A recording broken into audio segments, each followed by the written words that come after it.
अच्छा, यहाँ हमारे पास 3 इक्वेशंस हैं। दिखने में ये सारी एक दूसरे से मुख्तलिफ हैं, लेकिन मज़े की बात यह है कि ये तीनों इक्वेशंस बिल्कुल एक जैसी हैं। बस इनकी शक्लें अलजेब्रा की मदद से थोड़ी तब्दील की गई हैं। भाई, ये इक्वेशन स्टैंडर्ड क्वाड्रेटिक इक्वेशन की शक्ल में है, ये फैक्टर्ड क्वाड्रेटिक इक्वेशन है, और यहाँ इक्वेशन हमें वर्टेक्स फॉर्म में दी हुई है। और इस वीडियो में हमारा सारा ध्यान वर्टेक्स फॉर्म पे ही होगा।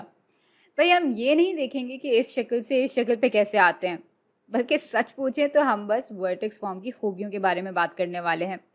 और ये कहानी शुरू करने से पहले ज़रा दोहरा लेते हैं कि वर्टेक्स होता क्या है। भाई, ये तो हम सबको मालूम है कि क्वाड्रेटिक एक्सप्रेशन का ग्राफ हमें पैराबोला देता है। पैराबोला ऊपर की तरफ भी खुला हो सकता है और नीचे की तरफ भी खुला हो सकता है।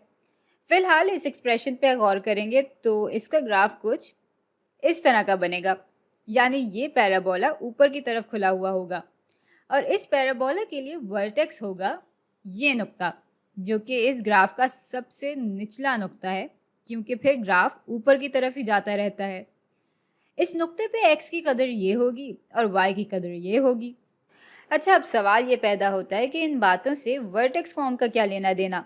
भाई, लेना देना इसलिए है क्योंकि इस शक्ल में अगर हमें क्वाड्रेटिक एक्सप्रेशन दिया हुआ हो तो वर्टेक्स की x और y कदर मालूम करना बहुत ही आसान हो जाता है। चलें, इस फॉर्म को ज़रा तफसील से देखते हैं। एक बात तो यह है कि इस शक्ल में ये जो हिस्सा है वो कभी भी नेगेटिव नहीं होता, क्योंकि आप नेगेटिव का स्क्वायर लें तब भी जवाब पॉजिटिव में आता है, और अगर आप पॉजिटिव का स्क्वायर लें तब भी जवाब पॉजिटिव में आता है। अब भाई, अगर ये चीज़ कभी भी नेगेटिव नहीं होगी तो जाहिर है इसको जब किसी पॉजिटिव कदर से ज़रब देंगे तब भी हमें पॉजिटिव कदर ही मिलेगी, यानी ये पूरा हिस्सा पॉजिटिव होगा। तो ये पूरा हिस्सा असल में सिफर के या तो बराबर होगा या उससे ज़्यादा होगा, लेकिन सिफर से कम यानी नेगेटिव कभी भी नहीं होगा। अब y की सबसे कम कदर हमें कब मिल सकती है सूरत हाल में? भाई, y की सबसे कम कदर हमें तब मिलेगी जब ये पूरी चीज़ सिफर के बराबर होगी, क्योंकि जाहिर सी बात है अगर नेगेटिव 27 में हम ज़्यादा पॉजिटिव इकदार जमा करेंगे तो हमें कम नेगेटिव जवाब मिलता रहेगा और यूँ हम ऊपर जाते रहेंगे। लेकिन जब ये हिस्सा सिफर के बराबर होगा तो हम नेगेटिव 27 में कुछ भी जमा नहीं कर रहे होंगे और यूँ हमें ग्राफ का सबसे निचला हिस्सा मिल जाएगा। अच्छा, अब ये हिस्सा सिफर के बराबर कब होगा? भाई, जब x जमा 2 सिफर के बराबर होगा तो ये पूरी चीज़ सिफर के बराबर हो जाएगी, क्योंकि सिफर से किसी भी चीज़ को ज़रब देने पर जवाब सिफर ही मिलता है। अब यहाँ x की क्या कदर डालें कि x जमा 2 बराबर हो जाए सिफर के? इसको हल करेंगे तो हमें नेगेटिव 2 मिल जाएगा और यूँ इस नुक्ते पे x की कदर बराबर आ जाएगी नेगेटिव 2 के, जबकि y की कदर बराबर आ जाएगी नेगेटिव 27 के, क्योंकि यहाँ नेगेटिव 2 डालेंगे तो ये पूरा हिस्सा सिफर के बराबर आ जाएगा और यूँ y बराबर हो जाएगा नेगेटिव 27 के। तो इस ग्राफ के लिए वर्टेक्स नेगेटिव 2 नेगेटिव 27 पे है।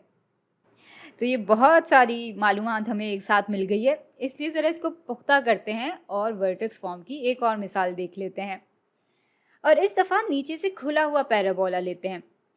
तो यहाँ y बराबर है नेगेटिव 2 ज़रब x माइनस 5 का होल स्क्वायर जमा 10 के। अब यहाँ भी ये हिस्सा पॉजिटिव ही होगा, क्योंकि नेगेटिव कदर हो या पॉजिटिव, किसी भी कदर का हम स्क्वायर लेंगे तो हमें जवाब पॉजिटिव में मिलेगा।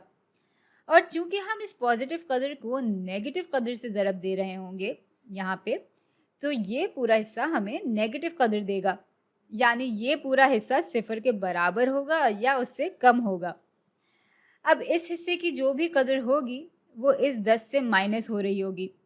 इस हिस्से में जितनी बड़ी कदर होगी जवाब में y की कदर हमें उतनी ही छोटी मिलेगी, और इसी तरह इस हिस्से में अगर छोटी कदर होगी तो जवाब के तौर पे y की कदर हमें बड़ी मिलेगी।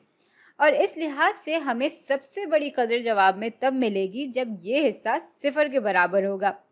इस हिस्से को सिफर के बराबर लाने के लिए x माइनस 5 को सिफर के बराबर होना पड़ेगा और इसको सिफर के बराबर होने के लिए x को 5 के बराबर होना पड़ेगा। तो इस सूरत हाल में वर्टेक्स का कोऑर्डिनेट यानी x कोऑर्डिनेट बराबर हो जाएगा 5 के। अच्छा, अब मालूम करते हैं y कोऑर्डिनेट। भाई, अगर ये पूरा हिस्सा सिफर के बराबर हो जाता है तो y बराबर आ जाएगा 10 के। चलें ऐसा करते हैं कि ग्राफ पे ये नुक्ते बना लेते हैं। तो ग्राफ पे एक्स एक्सिस पे अगर यहाँ पे 5 है और वाई एक्सिस पे यहाँ 10 है तो वर्टेक्स कुछ इधर आ जाएगा और कर्व कुछ इस तरह का बन जाएगा। चलें एक और मिसाल को देख लेते हैं ताकि ये वर्टेक्स फॉर्म ना अच्छी तरह दिमाग में बैठ जाए हमारे। यहाँ y बराबर है -पाई ज़रब x माइनस 2.8 का होल स्क्वायर जमा 7.1 के। अब ज़रा बताएं इसका वर्टेक्स किसके बराबर होगा? भाई वर्टेक्स पे y की सबसे कम कदर होती है या सबसे ज़्यादा कदर होती है?